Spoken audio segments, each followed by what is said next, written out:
Bismillahirrahmanirrahim. Assalamu alaikum. Welcome to the online classes of Rise and Shine School.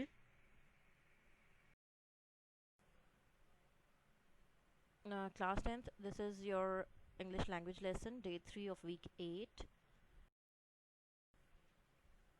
Uh, Today's topics of discussion are preposition and conjunction. Last lesson में हमने अपना parts of speech में से topic verb और adverb को समझा था. इंशाल्लाह आज के लेसन में हम प्रपोजिशन और कंजंक्शन के बारे में पढ़ेंगे. Learning objectives बेटा. After this lesson you will know about the use of prepositions and conjunctions. कि कहाँ पे जो है वो preposition use होता है और कौन सा conjunction जो है वो कहाँ use होता है. इसके अलावा you would be able to identify these parts of speech in the sentences.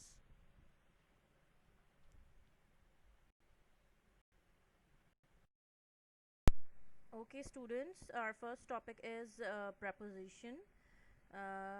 Here is the definition of the preposition. A preposition is a word, यानी कि preposition एक ऐसा लफ्ज़ है used with a noun or a pronoun, जो कि एक noun या फिर pronoun के साथ इस्तेमाल होता है to show its relation, इसका ताल्लुक ज़ाहिर करने के लिए to some other nouns or words in the sentence. दूसरे nouns या दूसरे जो words या अल्फाज हैं sentence में उनके साथ. ठीक है, यानी कि preposition एक noun का दूसरे noun के साथ relation या ताल्लुक या position जो है वो show करने के लिए इस्तेमाल होता है. preposition जो है वो part of speech में एक बहुत important topic है और एक preposition के बगैर जो है वो sentence जो है उसकी कोई sense नहीं बनती. आइए हम एक sentence की मदद से इसे देखते हैं. Here is a sentence, Alia is in the kitchen. ठीक है, in is preposition here. Alia is a noun, kitchen is also a noun, both are naming words. तो ये in word जो है it is telling us that what is the relation between Alia and the kitchen. ठीक है, कि अगर आप suppose इस in को omit करें, ठीक है, तो सेंटेंस हमारा क्या बनेगा, आलिया इज़ द किचन. हालांकि इसमें नाउन्स हैं लेकिन वो आलिया और किचन आपस में उनका क्या ताल्लुक है या वो क्या कर रहे हैं वो इनके बगैर जो है वो शो नहीं हो रहा. ठीक है, अब देखिए in word is telling us that where is Alia, Alia is in the kitchen. ठीक है, तो इसके अलावा एक और सेंटेंस देखिए, book is on the table. ठीक है, book is a naming word, यानी कि बुक एक नाउन है. इसके अलावा टेबल भी एक नाउन है. On word is showing the relationship between the book and the table. ठीक है, कि ऑन से हमें पता चल रहा है कि बुक और टेबल का क्या ताल्लुक है, कि बुक जो है वो टेबल पर है. सही है, तो on word is a preposition here. Prepositions बेटा बहुत सारे प्रपोजिशंस हैं.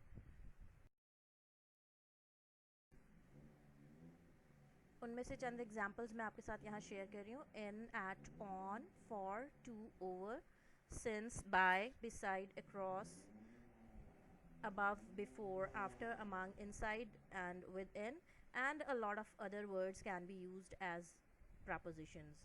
मैं इंशाल्लाह इस लेसन के साथ जो है वो एक लिंक शेयर करूँगी जिसमें preposition के टॉपिक को मज़ीद जो है वो एलाबरेट किया गया है. आप इस टॉपिक उस लिंक पे जाके आप वो वीडियो भी देखिए ताकि आप मज़ीद अच्छे तरीके से जो है वो preposition के टॉपिक को समझ सकें. Okay, our next topic is conjunction. ठीक है, here is the definition of the conjunction. Conjunction are words that are used to join other words or parts of a sentence. ठीक है, यानी कि वो एक वर्ड को दूसरे वर्ड से या पार्ट ऑफ सेंटेंस से जो है वो आपस में जॉइन करता है. यानी कि एक्चुअली हम कंजंक्शन को अगर सिंपली डिफाइन करें तो कंजंक्शन वो वाले वर्ड्स होते हैं जो कि जॉइनिंग वर्ड्स होते हैं. ठीक है, जो कि वर्ड्स को या फिर पार्ट्स ऑफ सेंटेंसेस को जो है वो आपस में जॉइन करते हैं. हम इसे एग्जांपल की मदद से समझते हैं. देखिए, लुक एट दिस, लिखा हुआ आई लाइक टू रीड. ठीक है, आई लाइक टू राइट. यानी कि मुझे लिखना पसंद है या मुझे पढ़ना पसंद है और मुझे लिखना पसंद है, ठीक है। अब they both are almost the same sentences. इन सेंटेंसेस में लाइकिंग शो हो रही है रीडिंग के लिए और राइटिंग के लिए, ठीक है। हम इसको शॉर्टर कर सकते हैं, these are two separate sentences, हम इनको एक सेंटेंस में कंबाइन कर सकते हैं by using a conjunction between them, ठीक है। जैसे I like to read and write, ठीक है। अब यहाँ पे मुझे पढ़ना पसंद है और मुझे लिखना पसंद है को हमने इकट्ठा ज्वाइन करके एक सेंटेंस बना दिया, उसको शॉर्टर कर दिया, मुख्तसर कर दिया, I like to read and write, ठीक है। Here is another example, it began to rain, ठीक है। ये एक अलग सेंटेंस है, यानी कि बारिश शुरू हो गई या बारिश होने लगी। I was going to school, मैं स्कूल जा रहा था। अगर आप इन दोनों सेंटेंसेस को अलग पढ़ें तो ये इसका जो मायने है वो वाजे नहीं होगा, इसका मफहूम वाजे नहीं होगा। जबकि मैंने यहाँ पे बीच में एक कंजंक्शन ऐड कर दिया वाइल, कि जब मैं स्कूल जा रहा था तो उस दौरान बारिश शुरू हो गई, तो ये सेंटेंस कंप्लीट भी हो गया और ये टू सेंटेंसेस से वन सेंटेंस में कन्वर्ट हो गया। Here is another example, I am thirsty, कि मुझे प्यास लगी हुई है या मैं प्यासा हूँ। आई डोंट हैव वाटर, मेरे पास पानी नहीं है। इट्स डजेंट साउंड कंप्लीट, ठीक है। जब हम इसमें एक कंजंक्शन ऐड करेंगे तो ये एक कंप्लीट सेंटेंस बन जाएगा। जैसे आई एम थर्स्टी, यानी कि मैं प्यासा हूँ, but I don't have water, लेकिन मेरे पास पानी नहीं है। Okay, here are some examples of conjunctions. Common जो कंजंक्शंस यूज होते हैं ये वो वर्ड्स हैं एंड, बट, सो, और, because, since, as, after, before and when.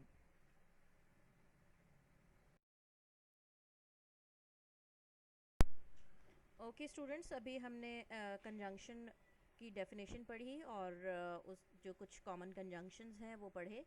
अब हम यहाँ पे पढ़ेंगे कि हाउ टू यूज़ कंजंक्शंस, ठीक है। यानी कि जो कंजंक्शंस मैंने आपको बताए हैं उन कंजंक्शंस को हम किन सिचुएशंस में यूज़ करते हैं। और फर्स्ट कंजंक्शन इज़ एंड का मतलब होता है और, ठीक है। अब यहाँ पे मैंने लिखा हुआ है कि एंड जो है वो सिमिलर आइडियाज़ जब दो सेंटेंसेस में जो है वो शो किए गए हों, प्रेजेंट किए गए हों, तो हम उन सेंटेंसेस को एंड की मदद से जो है वो आपस में ज्वाइन कर सकते हैं। अब सिमिलर आइडियाज़ से क्या मुराद है, इसे हम इस सेंटेंस की मदद से देखते हैं। Okay, our first sentence is I like fruits, I like vegetables. Both are different sentences, एक दूसरे से मुख्तलिफ हैं, यानी कि मतलब अलग हैं, अलहदा हैं, सेपरेट हैं, लेकिन इसमें जो आइडिया है वो सेम है। यानी कि इन दोनों में लाइकिंग शो हो रही है, एक में फ्रूट्स के लिए पसंदीदगी जो है वो जाहिर की जा रही है और एक में वेजिटेबल्स के लिए। तो चूंकि इन दोनों में सिमिलर आइडियाज़ मौजूद हैं, इसलिए हम उन्हें एक कंजंक्शन यानी कि एंड इस्तेमाल करके इसको एक सेंटेंस में कन्वर्ट कर सकते हैं। जैसे I like fruits and vegetables, जो बात इन दो सेंटेंसेस को अलग अलग लिखने के बाद शो हो रही थी, उसको यहाँ पे हमने कंजंक्शन यूज़ करते हुए एक सेंटेंस बनाया और वही बात जुमले को मुख्तसर करने के बाद आसानी समझ भी आ रही है। जैसे I like fruits and vegetables, यानी कि मुझे फ्रूट्स और वेजिटेबल्स यानी कि फल और सब्जियाँ पसंद हैं, ठीक है। यहाँ पे मैं एक और सेंटेंस की मदद से जो है वो आपको ये बात अच्छे तरीके से समझ आ जाएगी। जैसे लिखा हुआ है एसन डजंट लाइक टू रीड, एसन जो है वो उसे पढ़ना पसंद नहीं है, या एसन डजंट लाइक टू राइट, और एसन को लिखना जो है वो पसंद नहीं है, ठीक है। अब यहाँ पे वहाँ पे लाइकनेस शो हो रही थी, पसंदीदगी शो हो रही थी। अब यहाँ पे जो है वो नापसंदीदगी का इजहार किया जा रहा है कि ठीक है, एसन को जो है वो लिखना पसंद नहीं है और एसन को पढ़ना पसंद नहीं है। अब हम इस सेंटेंस को, यानी कि अब देखें इनमें भी आइडियाज़ जो है वो सिमिलर हैं, यानी कि जो थॉट है वो एक ही जैसा है। तो अब हम इस सेंटेंस को एंड लगा के कंजंक्शन यूज़ करके जो है वो इस सेंटेंस को हम शॉर्टर कर सकते हैं और एक सेंटेंस में कन्वर्ट कर सकते हैं। जैसे एसन doesn't like to read and write, यानी कि एसन जो है वो पढ़ना और लिखना पसंद नहीं करता है, ठीक है। आई होप कि आपको समझ आ गया होगा कि हम एंड कहाँ पर इस्तेमाल करते हैं।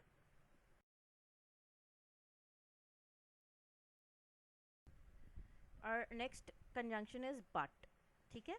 हम बट कंजंक्शन जो है वो ऐसे मौक़ों पर इस्तेमाल करते हैं जब सेंटेंसेस में कंट्रास्टिंग आइडियाज़ हों, यानी कि एक दूसरे से डिफरेंट आइडियाज़ हों, एक दूसरे के बाज़ औक़ात वो ऑपोजिट्स भी हो सकते हैं, ठीक है। जैसे for example here is a word, here is a sentence, I like fruits, ठीक है, मैंने वही वाला सेंटेंस दोबारा उठाया ताकि आपके लिए समझना आसान हो।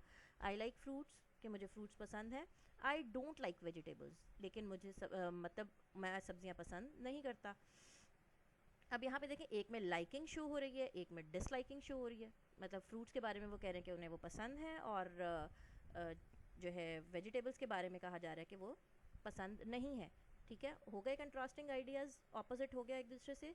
तो जब हम इन दो सेंटेंसेस को आपस में ज्वाइन करेंगे तो इसमें जो हमारा ज्वाइनिंग वर्ड आएगा it would be but.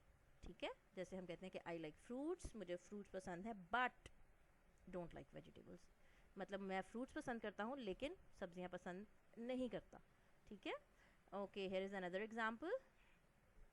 Our teacher is strict, कि टीचर जो है वो सख्त हैं। आवर टीचर इज़ काइंड, लेकिन वो बहुत मेहरबान फितरत के हैं। ठीक है, तो अब यहाँ पे देखो, स्ट्रिक्टनेस और काइंडनेस एक दो अलग अलग जो है वो चीज़ें हैं। ठीक है, लेकिन जब हम इस सेंटेंस को एक कंजंक्शन की मदद से ज्वाइन करेंगे, दो अपोजिट क्वालिटीज़ हैं, स्ट्रिक्ट और काइंडनेस, तो फिर जब हम यहाँ पे हम ऐसे नहीं कर सकते कि our teacher is strict and he is kind. ठीक है, क्योंकि हम यहाँ पे ऑपोजिट आइडियाज़ हैं, तो इसमें हम यहाँ पे बट यूज़ करेंगे कि हमारे टीचर स्ट्रिक्ट तो हैं लेकिन वो काइंड हैं।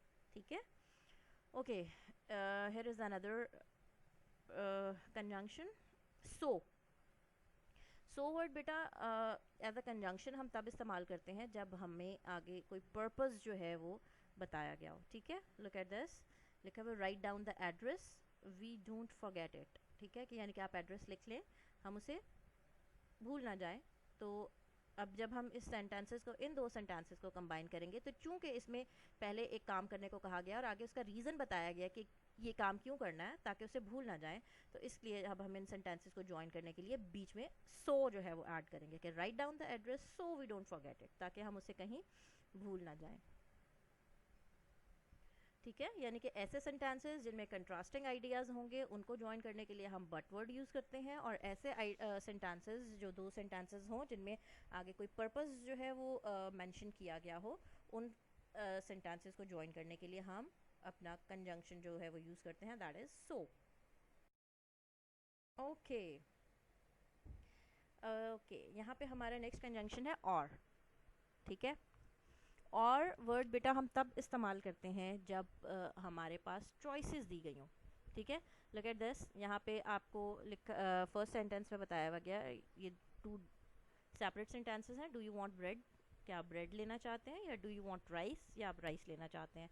तो हम इन दोनों सेंटेंसेस को कंबाइन कर सकते हैं, क्योंकि यहाँ पे इन दोनों में आपको चॉइस दी जा रही है। ठीक है, ऑप्शन दिया जा रहा है कि आप ब्रेड लेना चाहते हैं या आप राइस लेना चाहते हैं। तो हम इन दोनों सेंटेंसेस को अपना और वर्ड या एज अ कंजंक्शन यूज़ करते हुए हम इस सेंटेंस को एक सेंटेंस और निस्बतन शॉर्टर सेंटेंस में, यानी कि मुख्तसर सेंटेंस में कन्वर्ट कर सकते हैं कि डू यू वांट ब्रेड और राइस। ठीक है, और वर्ड आपको तब लिखा जाता है, आप तब इस्तेमाल किया जाता है जब आपके पास ऑप्शंस हों, जब आपके पास चॉइसेस हों।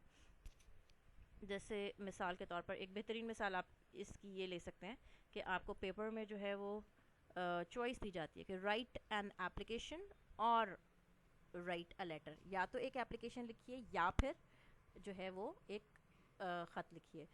तो और बेटा ये जहन में रखिएगा कि आम तौर पे और वर्ड जो है क्वेश्चन सेंटेंसेस ही होते हैं वो। ठीक है, सवालिया जुमले ही होते हैं, इंट्रोगेटिव सेंटेंसेस ही होते हैं। जाहिर है जब आपको चॉइसेस बताई जा रही हैं कि या तो ये या फिर ये, आपकी चॉइस क्या है, तो फिर ऑटोमेटिकली वो एक इंट्रोगेटिव सेंटेंस ही होगा।